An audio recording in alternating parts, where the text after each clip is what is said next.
noches, bienvenidos y bienvenidas a Desiguales, jueves 21 horas aquí en la televisión pública. Un programa cargadísimo, de hecho hubo mucha actualidad que quedó afuera porque es un día con agenda agitada, principalmente por lo que ocurrió hace un rato nada más en los Estados Unidos. Nos vamos a meter de lleno en el discurso del presidente Alberto Fernández, quien habló, y esto lo digo solamente a modo de anécdota porque no fue el centro del discurso, de Malvinas. Ya vamos a escuchar lo que dijo, pero hoy tenemos dos entrevistas muy interesantes. Por un lado, Pablo Seriani, quien ya está aquí en el estudio de Desiguales, presidente de Aerolíneas Argentinas. Quizás la empresa más popular que parte de la oposición dice hay que privatizarla. Da pérdida, no tiene ningún tipo de beneficio para los argentinos, es un colectivo con alas. Bueno, sobre eso vamos a hablar con Seriani cuando Aerolíneas hoy dio a conocer un número muy interesante de reducción del déficit con respecto al año 2019. Y también vamos a hablar con Ivana Coronel. Ella es la vicepresidenta de la Comisión Radical, mujer joven en un cargo de relevancia dentro de la Unión Cívica Radical. Bueno, ¿qué pasa dentro de ese sector de la oposición con el PRO, con los libertarios? Con la pregunta que se hizo Pablo hace unos días, ¿llega la alianza de Juntos por el Cambio tal como la conocemos a 2023? Eso también nos interesa saberlo. Pero les decía, Alberto Fernández, Cumbre de las Américas, Estados Unidos, y miren lo que dijo en su discurso como presidente de la CELAC. Argentina es un país pacífico. Seguimos reclamando por las vías diplomáticas los legítimos derechos que nos caben sobre nuestras Islas Malvinas, islas que en este logo están ausentes. Seguimos confiando en el diálogo. Tras la tragedia de la pandemia, observamos a las guerras como el triunfo de la insensibilidad humana. Debemos... A ver, interesante porque íbamos a ver ahora el logo de la Cumbre de las Américas. Uno puede decir, ah, era obvio que no estaban, todos lo vimos. Nadie lo había mencionado hasta ahora, ¿eh? Todos lo vimos, nadie lo mencionó. Miren, acá, por supuesto, deberían estar nuestras Islas Malvinas. Y queremos hacer una comparación que la observó nuestro productor Albano. Esto que está acá es Hawái. Claro, es un estado, ¿no? Forma parte de los Estados Unidos. Pero si uno ve un mapa real, Hawái no está acá. Hawái está allá. Mucho más cerca de Japón, si se quiere, del continente asiático que del continente americano. En cambio, las Malvinas perfectamente entrarían en este mapa de la Cumbre de las Américas. Es un dato, es cierto, no cambia, la verdad, la discusión, la disputa que venimos teniendo hace mucho tiempo por nuestra soberanía. Pero es de relevancia y, reitero, nadie hasta ahora lo había marcado. Sí, efectivamente, porque con evidencia quienes diseñaron ese logo no consideran a las Malvinas como parte del continente americano. Bueno, muy duro el discurso del presidente Alberto Fernández. Arrancó denunciando las desigualdades de nuestro continente y no solamente eso, sino que además responsabilizó a los países centrales por haber tomado decisiones a lo largo de la historia en general, pero de las últimas décadas en particular, que provocan esa desigualdad o que en todo caso no la menguaron o la profundizaron. Además, sin pelos en la lengua, criticó, incluso hablándole directamente al presidente de los Estados Unidos, Biden, respecto de las ausencias de Venezuela, de Nicaragua y de Cuba, y sin peros. Denunció el bloqueo contra Cuba, crimen económico que se perpetúa desde hace 60 años, y también criticó el bloqueo a Venezuela. Y como si fuera poco, el presidente también pidió directamente el descabezamiento de la OEA y mencionó también, sin amagues, su participación en el golpe de Estado a Bolivia. Vamos a compartir otro tramo de la palabra del presidente Alberto Fernández en la Cumbre de las Américas, sobre todo este tramo referido a las autoridades y a la institucionalidad de la Organización de Estados Americanos. La OEA, si quiere ser respetada y volver a ser la plataforma política regional para la cual fue creada, debe ser reestructurada removiendo de inmediato a quienes la conducen. La banca de desarrollo regional, sin más demoras, tiene que devolver su gobernanza a la América Latina y al Caribe. El BID requiere un proceso de capitalización para tener más y mejores medios de financiamiento. En la América en la que vivimos, tampoco son admisibles las exclusiones al bienestar, al financiamiento sostenible, a la diversificación productiva, a la tecnología para el progreso social y a la equidad de género. Bien, es solo un tramo del discurso que hace algunos minutos nada más dio el presidente Alberto Fernández en la Cumbre de las Américas. Insisto, un discurso muy duro que vamos a seguir analizando con Nico Fiorentino y con Candelaria Boto, que están, por supuesto, hoy con nosotros en Desiguales. Sí, pero antes de ir a la mesa queremos hacer mención a un reconocimiento que hubo desde la Comisión Interamericana de Derechos Humanos, específicamente desde la Relatoría sobre Libertad de Expresión a la televisión pública, al lugar en el que estamos trabajando en este momento, delante y mucho más detrás de cámara, porque lo que se reconoció fue la aprobación del primer código de ética de la televisión pública, que de lo que trata básicamente es del tratamiento que se le da desde esta pantalla, desde la ficción, desde los noticieros, desde los programas de entretenimiento, a grupos históricamente vulnerados. Hay ejemplos muy concretos de eso, pero tiene que ver con cómo se cuentan las cosas, cómo se transmite y desde qué lugar, ¿no?, se para uno. Sí, también a la violencia institucional, a las situaciones de abuso, de consumos problemáticos, de genocidios. Muy importante el reconocimiento de la Relatoría de Libertad de Expresión de la Comisión de Derechos Humanos respecto del Código de Ética de la Televisión Pública. Bueno, ¿nos vamos a la mesa? ¿Te parece, Lucila? Arrancamos Desiguales.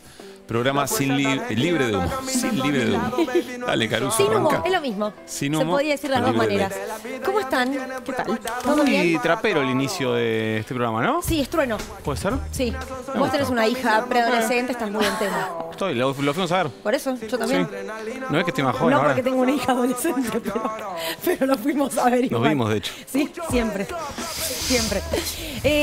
Nicolás Fiorentino, imagino que vamos a hablar de lo que vimos recién. Sí, coincido un montón con lo que decía Pablo. Digo, más allá de lo de Malvinas, a mí lo de Malvinas, digo, más allá del peso que tiene, no quiero sacarle peso, me resulta anecdótico en términos regionales porque en la región no está discutida la soberanía argentina. Entonces era un lugar, la Cumbre de las Américas es un lugar fácil para ir a hablar de Malvinas. Digo, no es lo mismo que decirlo en la Asamblea de la ONU. Ahora es mucho más difícil decir todo lo demás que dijo la Cumbre de las Américas cuando cuestionó a los ausentes, cuando le dije al presidente Joe Biden que ser anfitrión de la cumbre no te otorga derecho a admisión para determinar quiénes van y quiénes no van. Cuando hablan, sí, porque fue muy concreto, porque en general estamos familiarizados con el discurso diplomático, que suele ser más sugestivo. ¿Lavado? Sí, sugestivo, como edulcorado sería la palabra, ¿no? Como querés decir algo, pero lo decís de una... Bueno, cuestionó los bloqueos, dijo que no tiene que haber derecho a admisión en la Cumbre de las Américas, dijo que hay que echar a Luis Almagro de la OEA.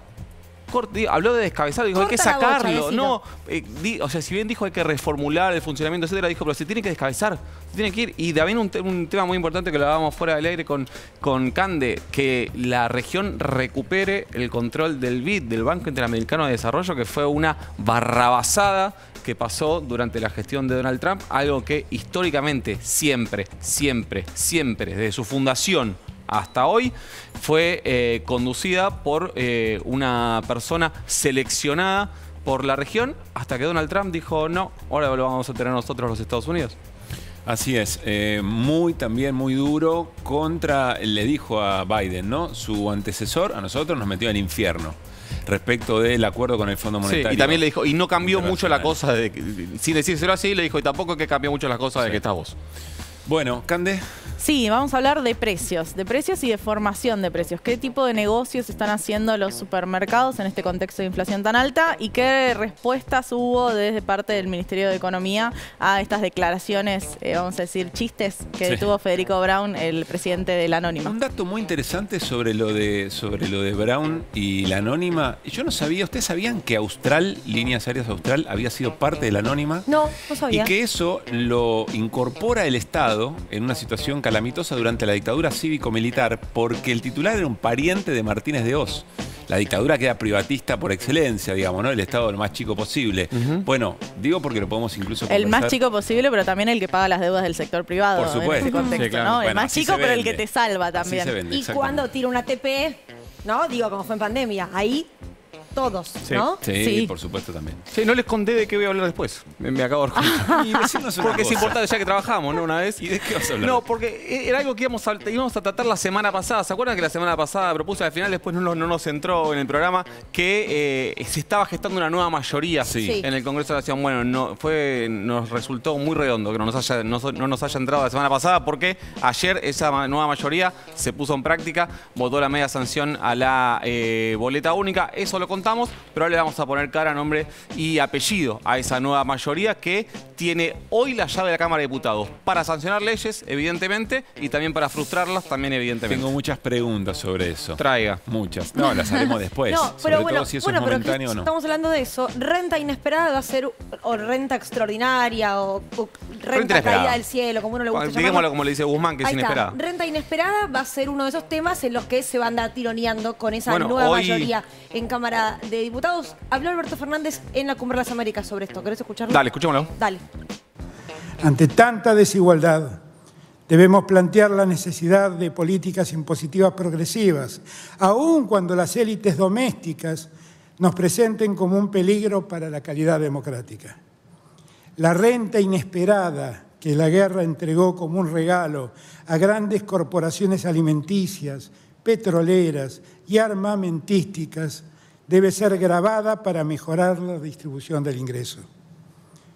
Una política esta que quiere llevar adelante el gobierno, que en América Latina no sé si No, se realizó hasta ahora aún. no hay Sí, en experiencias. Europa hemos Sí. hablado de Gran Bretaña, de Italia, en Bélgica hay un intento también. Bueno, ahí hay una paradoja respecto a este proyecto que no estoy en condiciones de garantizar que no va a salir, pero hoy sí tengo que poner plata, que igual no tengo, así que no la voy a poner, pondría que no sale.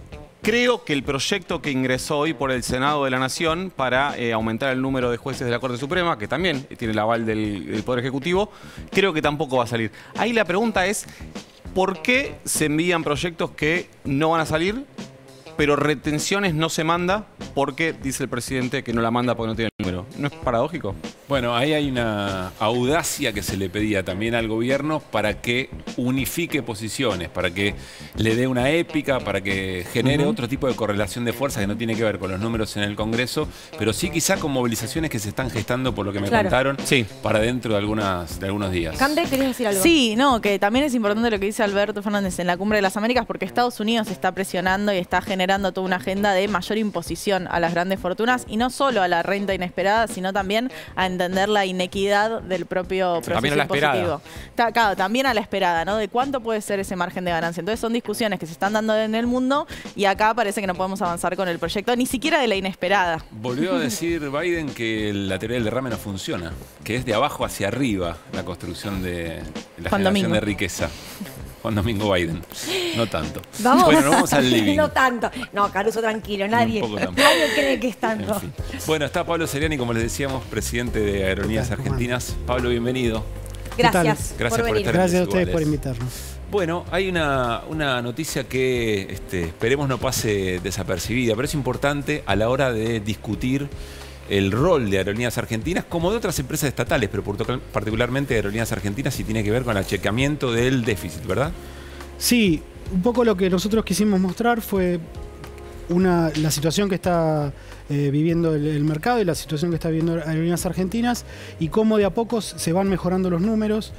Y eso tiene dos significados importantes para nosotros.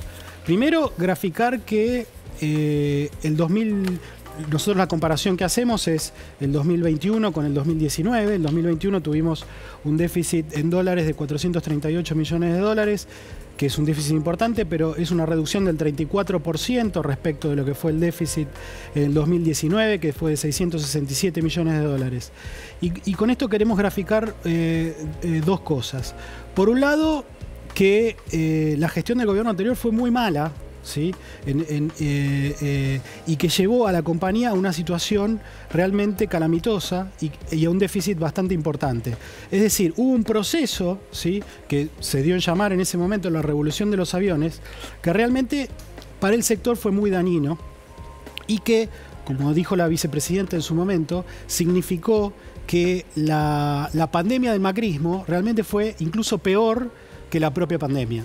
De hecho, en el año 2020, que es el año de la pandemia, en donde Aerolíneas Argentinas prácticamente tuvo muy poquitos meses de operación, apenas 2 o 3 meses de operación, el déficit fue un poquito menor incluso que lo que fue en el 2019.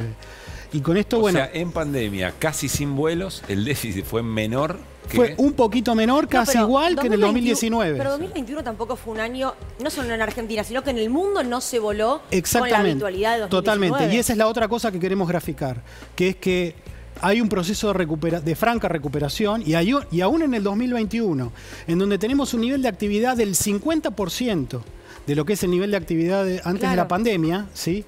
Tuvimos una reducción importante. Con lo cual, el sendero es a una recuperación de los números de Aerolíneas Argentinas y a llevar a una recuperación como para llegar a niveles de eficiencia importantes. Lo que queremos mostrar con esto es que el camino que está llevando adelante la aerolínea de bandera y el camino que está llevando la experiencia estatal de Aerolíneas Argentinas es el que va a hacer que la aerolínea sea eficiente. Y la otra posibilidad, que es el pasado, que es la privatización, fue realmente calamitoso. Ahora, ¿qué te pasa cuando escuchás que efectivamente uno de los eslogans de campaña de parte de la oposición es hay que privatizar Aerolíneas Argentinas? Bueno, justamente eso es lo que queremos decir. Queremos decir que tenemos que tener memoria, ¿sí?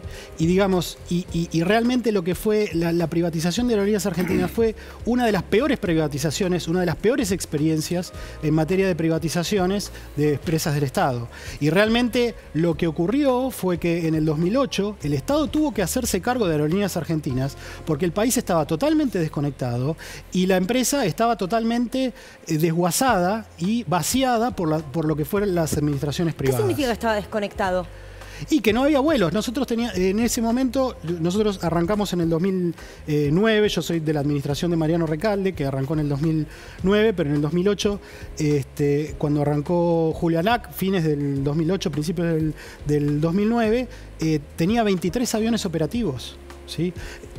Las demoras eran todos los días demoras de 1 o 2 horas y había cancelaciones de vuelos permanentemente. Es decir, el pasajero no sabía si iba a poder volar.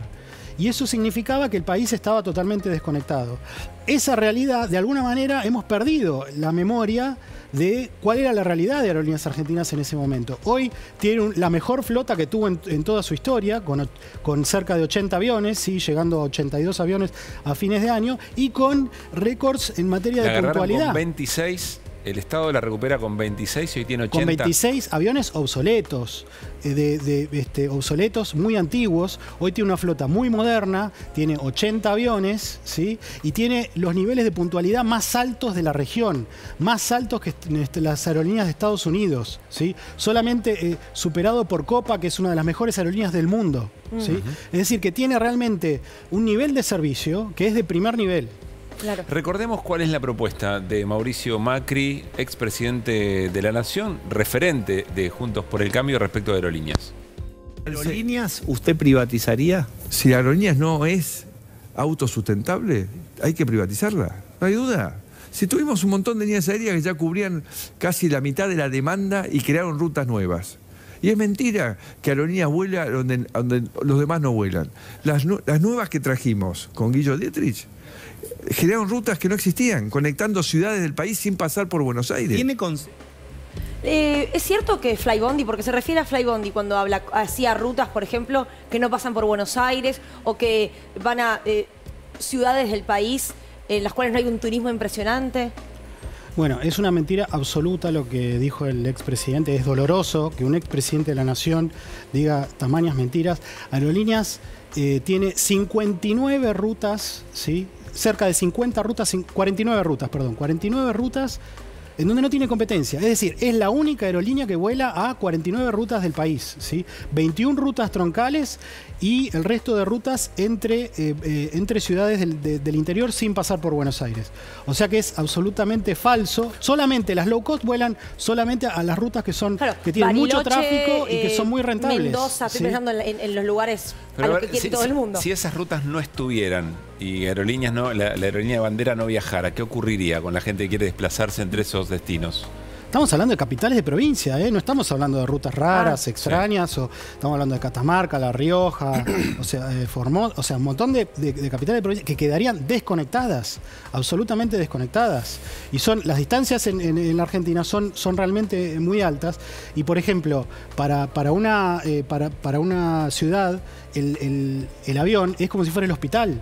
Si no hay una cama, si se saturan las camas de los hospitales de una ciudad, lo más cerca es tomarse un avión para poder ir a otra ciudad.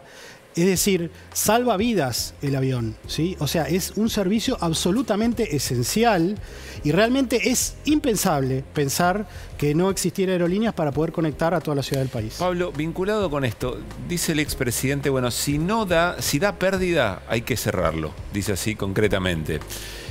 Contale a la audiencia o explícanos a nosotros y nosotras cómo hay que evaluar una empresa de gestión estatal. Podríamos, me imagino esto puede servir para muchas otras, YPF, pero concretamente aerolíneas.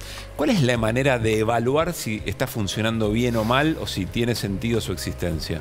Bueno, en primer lugar, decirlo de esto en pandemia es una locura porque todas las aerolíneas de la región pierden incluso mucha más plata que aerolíneas argentinas en pandemia porque la actividad está reducida a un 50-60% de lo que era antes de la pandemia. O sea que es definitivamente una locura. De todas hay dos cuestiones a tener en cuenta. En primer lugar, que no es verdad que la gestión privada implique que la aerolínea vaya a tener pérdidas, ¿sí? De hecho, lo que fue desde el 2009 al 2015, nosotros lo que hicimos fue ir reduciendo las pérdidas. Y la idea de la gestión privada es que sea una gestión, la idea de la gestión estatal, perdón, es que sea una gestión eficiente, pero también estratégica. Y esas dos cosas son posibles. Ahora, Pablo, perdón, te quiero hacer una pregunta puntualmente sobre eso, digo, porque ¿puede ser estratégica y rentable? Absolutamente, y esto es así en todos lados. Hay un montón de empresas estatales en los países centrales que generan eficiencia, que generan valor, que generan desarrollo económico, ¿sí? Y que son estatales y que son rentables. ¿Y qué le faltaría a Aerolíneas Argentinas para hacer las dos cosas? Estratégica, que ya lo es, y a la vez rentable. Y necesita un proceso de continuidad, digamos, ¿sí? Que permita que vaya afianzando todas las eficiencias que está generando. Por ejemplo, en la pandemia nosotros una de las cosas que hicimos fue fusionar Aerolíneas y Austral, que genera un montón de eficiencias. Es necesario que esas eficiencias se vayan madurando, ¿sí? Nosotros veníamos, como les decía, del 2009, de una empresa totalmente devastada y lo que hicimos fue poner en marcha un plan de negocios para ir recuperando la compañía. Y se fue recuperando paulatinamente. Lo que pasó fue que en el 2000, durante la gestión del macrismo entre 2015 y 2019, hubo una catástrofe macroeconómica de proporciones, ¿sí? En donde el valor del dólar se multiplicó por 6, ¿sí? Y eso obviamente a las finanzas de una aerolínea le hace un daño que tiene que remontar. Entonces ahora estamos de vuelta en una situación complicada y encima de eso la pandemia, y necesitamos tiempo para poder remontar, igual que el resto de las aerolíneas de la región, digamos, ¿no? Teniendo en cuenta que la primera presidenta de Aerolíneas Argentinas en la gestión macrista fue Isela Constantini, y dicho por propios empleados de la empresa, quería hacer las cosas bien. Quería que sea estatal y rentable. Por algo se terminó yendo de ese lugar. ¿Lo que dice Macri tiene que ver efectivamente con eso o tiene que ver con una ideología de esto no lo queremos? Yo creo que tiene que ver con primero, que lo que dice Macri y lo que hace no coincide muchas veces. Yo creo que tiene que ver con la búsqueda de un rédito político, con la búsqueda de extremar un discurso para conseguir rédito político. Como que garpa. ¿Vos crees que a su discurso le garpa? Yo entiendo que debe ser eso, ¿sí? Y entiendo que debe ser eso, y también que creo, y esta es mi opinión personal, mi intuición, ¿sí? De que Macri efectivamente hay negocios que tienen que ver con aerolíneas privadas, ¿sí? Que implican que van a crecer en la medida en que Aerolíneas Argentinas se reduzca, claro, y que tiene intereses personales en ese rubro. Pero para que exista el discurso de que garpe, ¿no habría que romper una lógica? Es decir, efectivamente se busca desde el Estado una gestión eficiente. Ahora, si para cumplir su rol estratégico tiene que tener algún porcentaje de déficit, me parece a mí, eso habría que defenderlo de misma manera, porque no es una lógica meramente mercantil la que debería tener una empresa del Estado. ¿Se entiende la pregunta? No, totalmente. Una de las cosas que nosotros estamos comentando es todo lo que aporta Aerolíneas Argentinas, claro, ¿sí?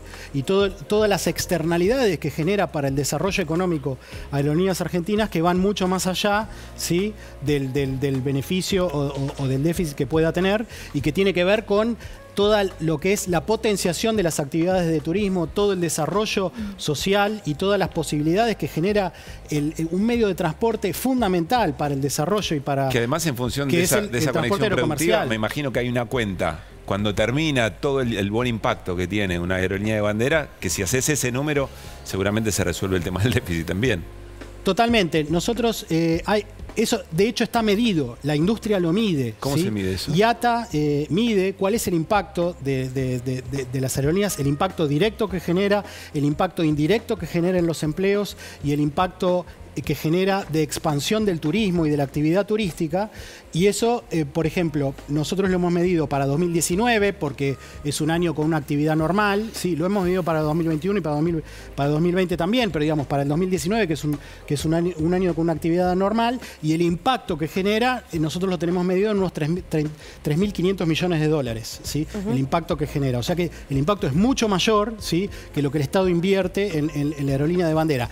Eso sin tener en cuenta, ¿sí?, que mediante la recaudación de impuestos de la actividad directa de la aerolínea, ¿sí?, prácticamente se recauda el monto de los subsidios. Sí, Mariano Recalde, el expresidente de Aerolíneas, hablaba de un 80%, es decir, de los subsidios que se le dan, 80% vuelven en a materia de recaudación de impuestos. Que corresponde que se paguen, exactamente, por supuesto. Yo solamente quiero terminar con esto, ¿no? Mientras tenemos un diputado que dice que hay que privatizar la donación de órganos, ¿por qué no podemos vender un brazo? Llegó a decir Milei, Aerolíneas Argentinas lleva órganos a esas ciudades que estarían desconectadas. Digo, salva vidas literal, suben heladeritas con los órganos que se van a operar luego y a poner en el cuerpo de una mujer, de un hombre, de un niño que lo está esperando. Eso me parece algo de lo que mucho no se menciona, pero vuelan por la Argentina en aviones de Aerolíneas Argentinas órganos constantemente. Absolutamente, es como yo decía, es un servicio esencial que salva vidas y que ocurre esto desde hace muchos años, ¿sí?, que viene ocurriendo, pero que es necesario y que tiene que ver con la vida cotidiana de las personas, ¿sí?, que evidentemente algunos políticos no la tienen muy en cuenta. Gracias, Pablo, por haber venido. Muchas gracias. Gracias. Bueno, nos vamos a Cande Boto. Prometió explicar algo bastante difícil de entender, Boto. ¿Cuál es? ¿Cómo generan ganancia en una época de inflación los supermercadistas? Alguna idea tengo, pero la escuchamos. Dale, Cande. Sí, vamos a hablar justamente de la formación de precios en este contexto de inflación y del emperador bromista, que no es que nosotros elegimos el nombre del emperador, sino que así es como Brown se autopercibe o se nombró a sí mismo en la crisis de hiperinflación del 87-89. Así que vamos a tratar de explicar esto, que la Anónima viene hace largo rato teniendo que ver con la formación de precios en la Argentina. Y acá tenemos justamente la copia de la entrevista que le hicieron en relación a la hiperinflación del 89, y me interesa remarcar esto, ¿no? Dice: para un supermercado que paga los 60 días y vende al contado, se genera lo que se llama resultado por exposición a la inflación. Yo decía, no era un rey, era un emperador, porque nuestro balance en el 86, 87, 88, de nuevo años de profunda crisis económica, claro, con la inflación creciente, fue espectacular. Yo me lo imagino diciendo en una reunión de amigos, chicos, no me digan rey, díganme emperador, la estoy levantando en pala. Llámenme emperador. Llámenme emperador, es increíble. Bueno, lo que esto sucedió en la EA es, hoy, ¿no? Lo recoge Página 12 hoy. Pero explica con un poco más de detalle, sí, por qué paga los 60 días y vende al contado. ¿Cómo es esa diferencia? Sí, hice una placa como para entender cómo va pasando el proceso productivo y de comercialización, para entender también cómo se van poniendo sobre la mesa de negociación y también cómo se van abriendo las tensiones entre los propios empresarios, ¿no? Tenemos como un primer paso el productor primario, que en general se queda con el entre 10-15% del precio final de venta. O sea, el productor primario obviamente que va a depender si es un productor más chico o es un pool de siembra, pero en general no se apropia tanto del precio de ganancia final. ¿Entre 10 y 15%? No, yo estoy diciendo cuánto compone el precio final. Bien. Por ejemplo, en el trigo, lo decían ellos mismos, es el 13%. Bien. Después tenemos eso quiere decir que si se modifica mucho este valor no debería incidir tanto En el precio final, tanto. Sí, va a incidir una parte, pero no tanto. Bien. ¿Dónde va a pesar? En el productor industrial y en la comercializadora. El productor industrial es justamente con quien estaba reunido Guillermo Hahn, el nuevo secretario de Comercio, cuando Brown hace esta declaración. Que cayó muy simpático. Que cayó imagino, muy ¿no? simpática y que le dijo, claro, no somos nosotros los que remarcamos precios, son ellos. Entonces empiezan ahí las tensiones entre empresarios. Al productor industrial que estaba reunido con Hank y le llegó el mensajito de Brown, dijo... ¿Secretario escuchó? Sí, claro. ¿Escuchó lo que dijo el de ese lugar de la cadena? Bueno, es que empieza a pasar eso. ¿Quién es el que remarca precios? ¿No? En un contexto donde tenemos, bueno, 6% el mes pasado, este mes se espera que empiece con 5 el número, que es un número muy alto, y en precios sensibles como alimentos es quién se está quedando, quién se está llevando más. Ahora, acá también hay que decirlo porque todos pusimos el ojo en Brown, porque también tiene estas declaraciones, tiene larga data en la Argentina, y también sucede esto, que está tan concentrado el sector de supermercadistas que justamente imponen condiciones a la hora de vender. Te dicen, bueno, vos querés vender en Carrefour, en Coto, en La Anónima, tener acceso a los mercados del sur, bueno, tenés que pasar por mí. Claro. Y pasar por mí implica que te voy a pagar a 60 días o a 90 días o las condiciones que imponga el supermercado. Sí, o al revés, ¿no? Digo, si me vendés a mí, no le podés vender al supermercado chino, por ejemplo. Sí. Digo, porque te compro a un precio que no te va a convenir nunca venderle. Bueno, lo que empieza a pasar ahí también son las tensiones entre los productores industriales que también aumentan los precios, no sé, aumenta el precio del trigo internacional y dicen, bueno, yo también me como una parte, también tengo una inflación inercial, pero en ese productor industrial empiezan a tener distintas listas, porque si la Anónima me dice que me paga 60 días, entonces se lo compro más caro, se lo vendo más caro. Ajá. Bueno, ahí va a empezar a pesar qué tan grande es ese productor industrial, que también hay una concentración muy grande. Podemos pensar en Molinos Río de la Plata, por ejemplo. Está bien, pero le paga 60 días, pero cuando lo va a vender, remarca. Remarca todos los días. Que eso es lo, como dijo Brown. Como dijo Brown. Y de hecho, en la entrevista, no sé si podemos volver para atrás, pero en la segunda parte dice, el código de barras nos permite incluso poder remarcar todos los días sin tener que estar poniendo el cambio de precios en góndola. En góndola puede no haber precio y yo directamente actualizo todos los días desde la computadora. Claro. Hoy habló el ministro de Economía, Martín Guzmán, en Radio Nacional y se refirió a esto de lo que estamos hablando, puntualmente a esto de remarco todos los días, para ser sinceros. Miren lo que dijo Martín Guzmán. Los importantes dirigentes empresariales, que también tienen que asumir la responsabilidad que les toca. Entonces no es cuestión de, en cierto contexto, ante cierta pregunta, decir, bueno, yo remarco precios todos los días y todos nos reímos. No es cuestión de deslindarse las responsabilidades, sacarse las responsabilidades de encima. Esto no debería dar risa, en un contexto donde hay mucha gente sufriendo. Debería dar vergüenza. A tono Guzmán siempre, pero contundente. Una entrevista que estábamos viendo, la hicieron en Radio Nacional. Ya vamos a escuchar la segunda parte de esto. Ahora, lo que estoy pensando es posiblemente Guzmán se subió al escenario sin saber esto que había dicho Brown. Porque, digo, lo dijo, estaba en camino. Minutos después subió al escenario. Si no entiendo, tendría que haber habido una respuesta desde el escenario, ¿no? Bueno, alguien de su entorno debería estar ahí, ¿no? Yo creo que esto no debería dar risa, debería dar vergüenza. Tiene que ver también con el tono en el que habla Brown, que es un poco esto, AEA, todos empresarios juntos, estaban como en una situación muy cómoda. Se festejaron lo que dijo. Se rió todo el auditorio, digo, señalamos a Brown, pero se rió todo el auditorio. Y a mí me parece importante no perder el foco, no solo de las comercializadoras, sino también de las productoras. Pero es cierto que hay un gran poder de concentración y de poder de negociación, porque son muy pocas las comercializadoras que tienen 2.300 bocas de expendio. Entonces, cuando hablamos de ciertas ciudades, bueno, no hay tantas opciones, no hay tanta competencia, y eso permite tener mayor poder de negociación a la hora de remarcar precios. Sí. Esto es teoría económica neoclásica, digamos, no estoy diciendo ninguna barrabasada, sino que simplemente cuanto más concentrado esté el mercado, más poder de negociación va a tener. Sí, hablemos también de poder económico y poder mediático, porque antes las páginas 3 y 5 de la prensa escrita eran muy importantes y se dejaban para las notas más importantes. Hoy son las listas de precios de cada una de estas empresas, digamos, ¿no? Con lo cual garantizan que esto que está contando Can Devoto no se explique de esa manera en esos diarios. Sí, Para mí hay un punto muy importante en la concentración y también en poner en foco, ahora que hay un nuevo secretario de Comercio, en cómo va a ser, digamos, Precios Cuidados será el programa de la Secretaría de Comercio para controlar esto, para tener un producto que sea un producto de referencia. Hubo la actualización del 2,2% en Precios Cuidados, que es muy por debajo de la inflación mensual, pero empiezan estas tensiones donde dicen, bueno, yo no te voy a vender todo esto. Entonces los supermercados también estoquean ciertos productos porque ven que más adelante lo van a poder vender más caro. Y ahí está el rol de regulación del Estado. Que está estoqueado, pero te lo remarcan igual. Es que te lo van a vender en 2 semanas a un poco más caro. Si no vence, ¿no? Porque pues hay productos que por ahí no se la bancan. Cande, hubo novedades en las últimas horas respecto de la revisión del Fondo Monetario sobre las cuentas de la Argentina. ¿Qué hay para decir sobre eso? Sí, tenemos un pequeño recorte de Guzmán que habla sobre el tema en esta entrevista con Radio Nacional. A ver. Dale. Se completa la revisión, es un trabajo entre el staff del fondo y el gobierno argentino. Esto se finalizó ayer y luego se pone a disposición del directorio del FMI, en donde están los accionistas, que son los países, la aprobación de ese acuerdo entre el staff y el gobierno. Se proyecta, se estima que el directorio estaría tratando este acuerdo el día 24 de junio. Apenas se apruebe, llegan los desembolsos. No hay ningún contratiempo, es absolutamente estándar, se cumplieron con todos los tiempos previstos. Bien, se venía hablando mucho de esto, sobre si íbamos a pasar o no esta auditoría con el Fondo Monetario. Lo que dice Guzmán es que se pasó. Ahora la pregunta es por qué eso no se traduce en los números de riesgo país. Y ahí hay una cuestión financiera que a mí me gustaría explicarlo en una columna así más grande. Por ahí la tiro para el domingo. Bueno. Dale, pero ahora se aprobó. Las cuentas que se revisaron... Por ahora se aprobó, lo tiene que aprobar el board del Fondo Monetario. Lo aprobaron quienes vinieron acá. Esto pasa al board por una cuestión burocrática, pero es más que nada dar el sí para que entren estos 4.000 millones de dólares a la Argentina.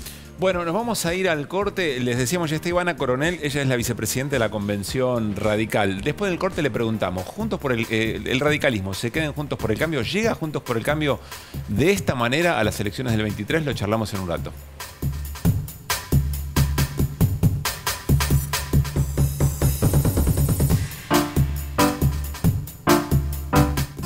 ¿Estás en la Antártida Argentina? Estás en tu canal de bandera. Para ser competitivos en la industria es necesario contar con una flota de vehículos acorde a los tiempos que corren. Por eso, a la hora de renovar el parque automotor, piense solo en el especialista. Nadirán Mercado, subastas online. Hoy viene Carlos Belloso. No es necesario estar en el campo para sembrar. En Syngenta creemos que en el campo o en la ciudad sembramos, porque cultivando esfuerzo, solidaridad y diversidad podemos cosechar progreso, empatía, innovación y un futuro mejor. Todos los días podemos sembrar algo nuevo. Syngenta. En Banco Nación sabemos que durante años renegamos diciéndoles: apague el celular, por favor. Disculpe, señorita, no se puede usar el celular. Con el celular afuera, ¿puede ser? Ahora que tienen BNA+, queremos que usen sus celulares. Transfieran a la que pagó y dijo, después dividimos. Carguen la SUBE y metan combinación tren, bondi, tren. Pónganse arias graciosos, porque ahora pueden usarlo en cualquier lugar. Perdón. Eso sí. Dentro del banco no, por favor. Gracias. Bajate la app BNA+. Podés manejar tus cuentas desde una app. Es fácil, rápido y sin moverte de donde estés. BNA+. Todo es más fácil. Banco Nación.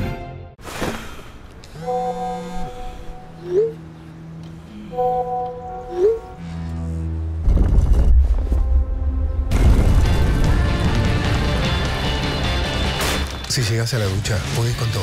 Nuevo jabón Rexona antibacterial. Piel suave y protegida. ¿Sentís que tu acondicionador no alcanza? Invitamos a fotógrafa Sandra para probar el super acondicionador DAB. Se testearon 2 mechas de pelo con diferentes niveles de daño. Solo una de las mechas fue tratada con super acondicionador DAB y la otra con un acondicionador común.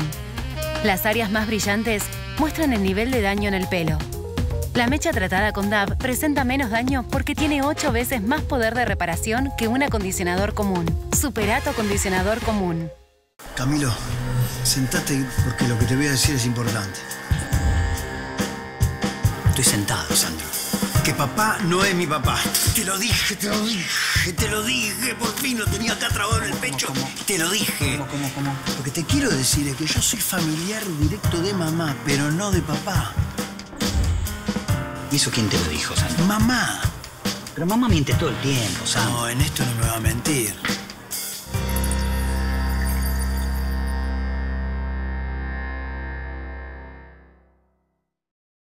Yo quiero cualquier vicio.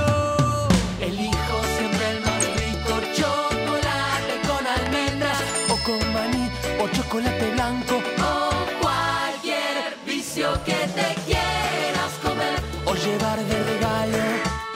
El mejor chocolate es vicio de Bonafide. Vicio conmigo para compartir también. Vicio conmigo para te presentamos los nuevos vicios. Una tableta con el más rico chocolate Bonafide. Probalos. Nuevas fragancias potenciadas de Axe.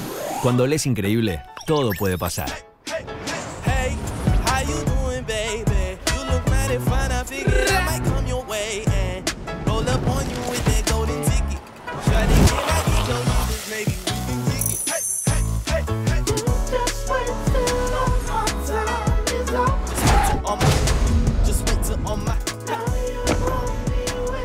Hola increíble.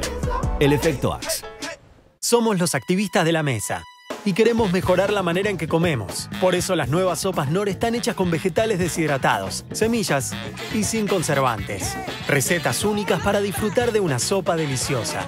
Knorr, come lo bueno. Para ser competitivos en la industria es necesario contar con una flota de vehículos acorde a los tiempos que corren. Por eso, a la hora de renovar el parque automotor, piense solo en el especialista. Nadirán Mercado, subastas online.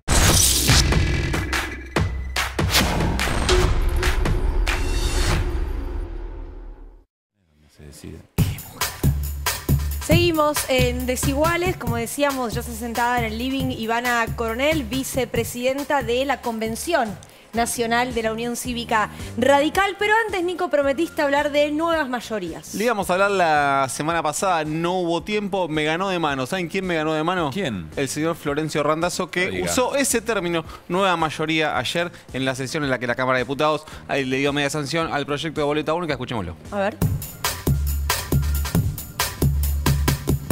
Lo más importante acá es que hemos logrado una nueva mayoría plural, diversa, respetuosa, en una Argentina de la grieta, que nos impide encontrar soluciones a los problemas que tenemos los argentinos. Tenemos que trascender eso y me parece que esta es una prueba en ese sentido. Es lo más importante, dijo Randazzo, de lo que pasó ayer en la Cámara de Diputados. Lo más importante fue la mayoría que se consiguió. Puede ser casi una confesión. Puede ser casi una confesión. ¿Ustedes se acuerdan que también contamos acá una cena que hubo en la casa de Juan Manuel Urtubey en San Isidro? Y que nosotros dijimos, ahí más allá había que pensar más en la agenda legislativa que en un armado electoral 2023. Una cuestión de distancia, no es que no pueda surgir de ahí, de esa mesa un acuerdo electoral, pero lo más urgente era la agenda parlamentaria. Bueno, ese acuerdo ya tuvo un primer resultado, se dio en el día de ayer, pero es muy interesante y muy gráfico lo que armamos para entenderlo en términos de números. A ver. Yo no los quiero marear mucho. La Cámara de Diputados tiene 257 diputados. Si sacás al presidente de la Cámara, que es salvo una situación de empate, no vota, te queda 256. Okay. Es decir, te quedan 256 diputados, votos directos. La mitad de 256 es 128. Si vos sumás Juntos por el Cambio, más el interbloque federal, que integran entre otros Florencio Randazzo, Graciela Camaño, los diputados que responden al gobernador de Córdoba, Juan Schiaretti, si sumás la ultraderecha de Milei y José Luis Esper, ¿sabés qué número te da? ¿Cuánto? Exactamente 128 diputados. Es decir, ahí lo tenemos en el gráfico. Ese dibujo muestra que literalmente este acuerdo entre espacios administra la mitad de la Cámara de Diputados. ¿Qué representa eso? Bueno, principalmente la posibilidad de algo que ya habíamos visto, no sé si tan coordinado como con la boleta única, pero ya lo habíamos visto, el bloqueo al presupuesto 2022. Sí, son los mismos actores. La pregunta es si esta es una mayoría consolidada para cualquier proyecto o si va a depender de qué cosa se trate cada vez. Y agrego algo que hoy no está arriba de la mesa, que es la movilización de distintos sectores a la hora de defender o rechazar algunos proyectos que surjan en este menú legislativo. Mira, hasta ahora la Cámara de Diputados ha sido el cementerio de proyectos que han llegado, por ejemplo, del Senado de la Nación. Sería la cancha de Colón. Directamente, en modo fútbol, sí, ¿no? el cementerio de los expedientes, en igual al cementerio de los elefantes. Y a medida que avance el cronograma electoral, esto no lo inventamos nosotros, lo mismo le pasó a Macri en 2018. Es decir, el Frente Renovador de Sergio Massa, que fue durante sus primeros 2 años socio clave para aprobar un montón de cosas, en 2018, después de las elecciones, cuando vienen las mega reformas, la reforma fiscal, la reforma previsional y la reforma laboral, la laboral es la única que no salió, se quebró esa alianza. En 2018 empiezan las conversaciones entre Máximo Kirchner, Guado de Pedro, Sergio Massa, se empieza a gestar un muy embrionario Frente de Todos, y el calor electoral y un gobierno en decadencia te lleva a que la oposición se agrupe. Le está pasando exactamente lo mismo. Bueno, no es una estrategia novedosa. El Grupo A, de hecho, totalmente puede ser también un antecedente, me parece, con menos éxitos. Ahora, lo que ocurrió ayer, la foto de ayer, que vos muy bien la describís, no es la muestra cabal de que si el gobierno solamente va a darle destino a sus proyectos en función del número de votos que tenga en la Cámara y no en la construcción de otro tipo de fortaleza para alterar la correlación de fuerza. Sí, yo va a morir ahí. Utilizaría otra palabra, que es diálogo. Si el gobierno cree que el mecanismo para lograr la sanción de leyes en el Congreso es el diálogo con la oposición y no la presión social, probablemente muchos de los proyectos más importantes que va a necesitar del Congreso de la Nación en el último año de gestión, que le queda 1 año y medio de gestión que le queda al gobierno de Alberto Fernández, va a ser muy difícil. Si la herramienta va a ser la rosca, es muy difícil, porque además ni siquiera es que internamente el Frente de Todos está cohesionado dentro de su propio bloque. Proyectos como el de renta inesperada, lógicamente, alinean a todos los sectores. Hoy ingresó por el Senado de la Nación el proyecto para ampliar la Corte Suprema de Justicia. Un proyecto muy escueto, no es la reforma de la Corte de fondo. Es un proyecto que tiene un artículo que dice los jueces de la Corte van a ser 25 y tiene una lineita que dice y una ley regulará cómo será la Corte. O sea, es un proyecto muy escueto, pero lleva la firma de José Mayans, representante de Formosa, muy alineado con los gobernadores, y de Anabel Fernández Agasti, una senadora mendocina, presidenta del PJ Mendoza, pero además cúpula de la Cámpora. Digo, en algunos sectores el Frente de Todos va a tener acuerdos, eso sí lo va a tener, y esa agenda la va a poder llevar. El tema es a dónde va a ir a buscar los votos. Muy bueno, Nico, el análisis, es lo que vamos a estar viendo de aquí en adelante. Bueno, nos vamos al living, Lucila, ¿te parece? Sí, me parece. Ya está Ivana Coronel esperándonos, que se vino de Pergamino. Sí, le agradecemos que haya viajado al mano con Desiguales. Gracias por estar acá. No, gracias a ustedes por la invitación, por supuesto. Arrancamos con pregunta tranqui. Tranqui, a ver. ¿La Unión Cívica Radical se quedan juntos por el cambio, así las cosas como hasta hoy? Sí, por supuesto. De hecho, lo ratificamos esa intención en lo que fue la convención que realizamos el pasado 27 de mayo en la ciudad de La Plata. La convención nos reunió, es un espacio, y hoy lo hablábamos anteriormente, es un espacio que para nosotros es el ámbito más importante de discusión del partido. ¿Es como una constituyente la convención? Sí, nosotros replicamos el modelo de democracia que tiene la Argentina y que le establece la Constitución. Nuestro ámbito si se quiere, legislativo está representado dentro de la Convención Nacional. Ahora, siendo un partido tan tradicionalista, si se quiere, ¿no? Bueno, peronismo, radicalismo, vendría a ser un poco el origen de nuestra democracia. ¿Qué te generó a vos cuando Macri dijo lo de Irigoyen y el populismo?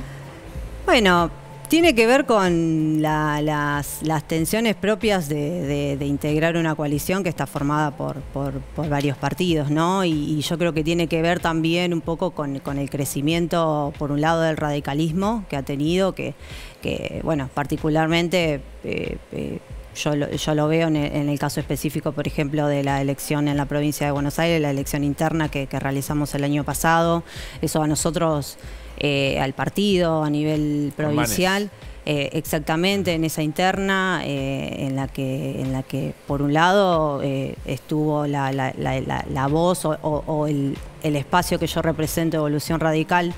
Se animó a dar la discusión de plantear que había cuestiones que había que cambiar dentro del partido, que había que dinamizar ciertos sectores, y por eso nos animamos a dar la pelea y a dar la discusión en una interna. Eso inicialmente nosotros lo planteábamos como algo que fortaleciera el partido, y después la historia o luego los sucesos nos dieron la razón. Pero vos estás diciendo que por cómo crecieron, entonces aparece Macri diciendo esto. Diciendo lo que vamos a No. Vamos a ver. Lo escuchamos y vamos, dale. Y esto ya no es un problema de Latinoamérica. Fue uno de los lugares donde primero arrancó, primero con Irigoyen y después con Perón y Evita, que fueron muy conocidos en el mundo. Quiero ver, repito la pregunta, a ver si entendí bien. Vos decís, como crecieron en la última elección, sobre todo en la provincia de Buenos Aires, ¿vos crees que esa es la razón por la cual Macri le apunta a Irigoyen a criticar? No, completó la idea. Sí.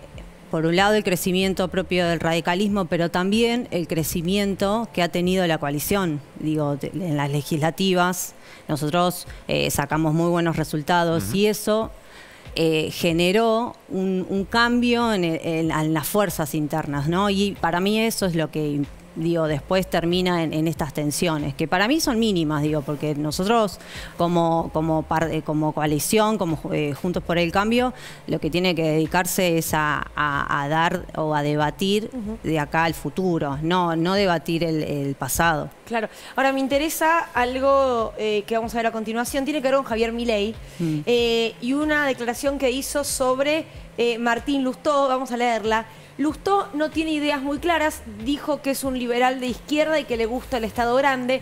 Esto vendría a ser algo así como que él es partidario del helado caliente. Y más allá de la frase en sí, lo menciona Javier Milei porque la UCR tuvo un puntito a favor, si se quiere, cuando sacó ese comunicado en conjunto con la coalición diciendo Milei acá no va a entrar. No se acepta esto, acá las puertas están cerradas. ¿Lo ves como un triunfo del radicalismo haber dicho eso públicamente?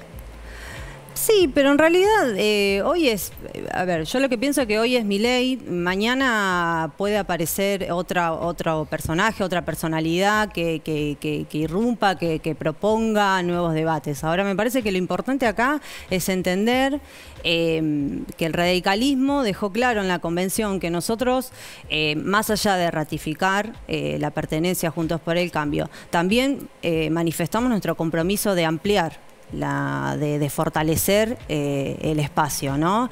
Pero eso se tiene que dar en términos de, primero lo primero, ¿no? Generar un plan de gobierno que nos ordene, ¿sí? Que nos marque las avenidas por las cuales nosotros después vamos a empezar a desarrollar las propuestas de políticas públicas que queremos. Eso es muy interesante, porque programáticas la verdad que no hay muchas en general en la política, y más allá de Milei, más allá del nombre propio, hay un esquema, hay un ideario alrededor de la figura de Javier Milei, y hay un sector de Juntos por el Cambio que está evidentemente traccionado. Ayer nos contaba Nico Fiorentino un poco a disputar la idea de qué es el cambio, Patricia Bullrich diciendo también algunas definiciones muy emparentadas con Javier Milei. Con esa programática, con ese ideario de políticas públicas, ¿se siente identificado el radicalismo? Yo lo que pienso que acá hay que aportar un poco de claridad a la construcción de algunos debates que se van dando y que van proponiendo este tipo de personalidades, ¿no?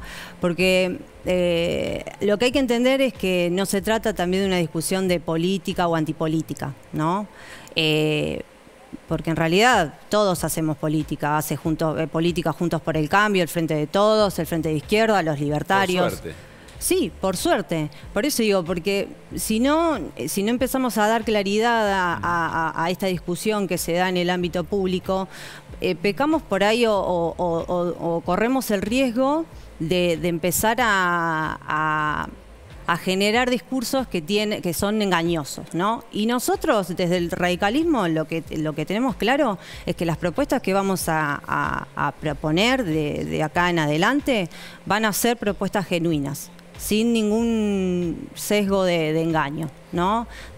Porque si no, después, ¿qué les Que se pasa? están diciendo muchas cosas ¿Qué le pasa a Milei? para llamar la atención, pero que después no se van a traducir. Claro, generan, uno siente que son disruptivas, que quizás atraen la atención de las personas que están desilusionadas con la política, que por ahí ya no esperan mucho de las personas que tenemos responsabilidades en la política. Ahora, los que plantean la antipolítica después no pueden explicar por qué forman parte del sistema político, ocupando espacios en la Cámara de Diputados, por ejemplo, y por qué luego hacen uso de esos privilegios que genera pertenecer a ese Ivana, sistema. Vos recién hablabas de tensiones. Es muy lógico que en los frentes políticos haya tensiones. Ahora, la UCR en algún momento, más allá de tensiones, ¿se plantea límites? Porque, por ejemplo, vos podrías decir, no sé, el PRO pone a un genocida en la lista. Y vos decís, bueno, sí, son tensiones, vamos a chocar. Yo creo que la UCR, por su tradición de derechos humanos, no lo aceptaría. Digo, ¿se plantea límites respecto a esa apertura que desde algunos sectores del PRO digamos, llevan al interior de Juntos por el Cambio? Bueno, en el documento que nosotros, que emitió la convención luego de realizarla, nosotros dejamos claro o empezamos a delinear algunas pautas que tienen que ver, por supuesto, con que nuestras políticas o ese plan de gobierno tenía que encontrar puntos o tenía que tener inicios en cuestiones de libertad, de igualdad, de respeto por los derechos humanos, de ponderar el rol del Estado para brindar una mejor educación pública, una mejor salud pública, digo. Desde esa base nosotros queremos empezar a discutir qué es lo que vamos a hacer y cómo lo vamos a hacer. Es un desafío para la Unión Cívica Radical en esta coalición, porque sabemos que en la gestión de Mauricio Macri eso no existía como proyecto previo a que ganen las elecciones y que después gobernó el PRO. Digo, esto ocurrió. Esto ocurrió. Estamos que queremos empezar desde la otra punta del camino, ¿no? Que no hicimos en 2015, lo que no hicimos en 2015. Bueno. Y en ese sentido el radicalismo está dispuesto y está confiado en que pueda aportar los mejores perfiles que van a poder dar esa discusión. Gracias, Ivana, por haber venido. Gracias a ustedes por la invitación y por el espacio. Gracias. Bueno, nos vamos a ir nuevamente a la mesa. Vamos, con cuadernos en mano. No sin antes decirles que presten mucha atención al programa de SIC Periodismo Textual del próximo viernes, que se va a ocupar puntualmente de la basura, la industria invisible. Claro, para nosotros la basura es algo que descartamos efectivamente, pero una vez que pasa de la puerta de nuestra casa y va al tacho, nos olvidamos que hay toda una serie de procesos que podrían convertir, insistimos, a la basura en una industria que hoy tenemos invisibilizada. Así que mañana viernes no se pierdan SIC Periodismo Textual, aquí en la televisión pública. Por supuesto. Desde ya. Pero antes de terminar, queríamos continuar hablando de lo que seguramente mañana va a tener repercusiones en la Cumbre de las Américas y también en la prensa argentina, que es el discurso de Alberto Fernández. Habló Cande de una producción, ¿cómo dijo? Producción de alimentos, pero pensada en términos regionales. ¿No? Colectiva, si se quiere. Sí, bueno. ¿No? Podría ser. Con coordinadas un montón. Coordinada, ya era colectiva. Yo quería traerlo. Ya era 5 pueblos. Sí, colectiva, estatal. Me quedé Pergamino y seguí. Yo lo quería traer en la columna y me quedó por fuera, pero es muy interesante porque estamos en un contexto, no solo nosotros nos quedamos con la inflación que tenemos acá en Argentina, pero es un contexto mundial inflacionario y donde la crisis alimentaria y de energía va a tener un peso importante. Entonces ahí creo que es trazar un poco las estrategias regionales, ¿no? Que podemos hacer dentro de la región para autoabastecernos. Si bien no podemos cada país individualmente, bueno, sí puede existir algún tipo de provisión regional. Bueno, ¿es posible? Perdón. Sí, hay una, perdón, Cande, pero hay una idea que tiene alguna parte del Frente de Todos. Puntualmente se habló entre el presidente Alberto Fernández y Sergio Massa en Los Ángeles, que es crear... ¿Sabe lo que es la OPEP? Sabemos lo que es la OPEP, es la Organización de Países Productores de Petróleo. Bueno, hay una idea que atraviesa una parte del Frente de Todos y es que usar la CELAC para convertir a Latinoamérica o ordenar una serie de países de Latinoamérica dentro de una organización productora de alimentos. Parece ser el momento internacional o de la geopolítica, ¿no? Por eso creo que el presidente dijo, no es a futuro, esto es hay que hacerlo ya. ¿Tenemos posibilidad de escuchar al presidente o no llegamos a tiempo? ¿Qué hora es? y 58, ¿sí? Sí, tenemos posibilidad, dale. Que la tragedia humanitaria que vivimos hoy no nos ciegue. Estoy convencido que estamos frente a la oportunidad de plantearnos el desarrollo de una verdadera asociación estratégica común. Les propongo 2 grandes objetivos. Organicemos continentalmente la producción de alimentos y proteínas. Y desarrollemos nuestro enorme potencial energético y de minerales críticos para la transición ecológica.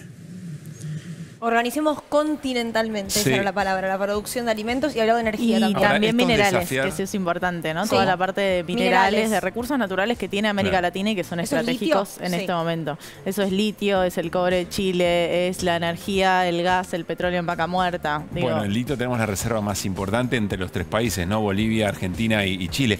Ahora, no son cosas que te dejan hacer fácilmente. Esos países centrales que Alberto Fernández denunció al comienzo de su exposición como responsable de nuestra desigualdad. Es patear un hormiguero, es mover estructuras. No, y digamos. ni hablar de lo que puede pasar con esos recursos naturales si el color político de los gobiernos que administran esos países no se abroquelan en la defensa de esos recursos naturales. Para decirlo de una manera más sencilla Sí. y Una sin gana de hablar de quedarse, Argentina, claro, sí. no es lo mismo que gobierne, que el litio Chile lo administre Boric o el cobre que lo administre Piñera. Está No, claro. absolutamente claro. Bueno, nos tenemos que ir. Che, ya que estuvo Ivana Coronel, que es de Pergamino, le quiero mandar un abrazo grande a la gente de Pergamino, que seguramente nos está viendo, especialmente a la gente de Ulajay, Bueno, que es de los 2 equipos. El Milan de Pergamino. porque con el su que- tío con el era que nos arquero tira. de Dulajay. Efectivamente. Ahí Sí, está. le mandamos un abrazo a la gente de Ulajay. Nos vamos. El domingo, 21 horas, nos volvemos a encontrar. Que tengan buen fin de semana. Pasen bien.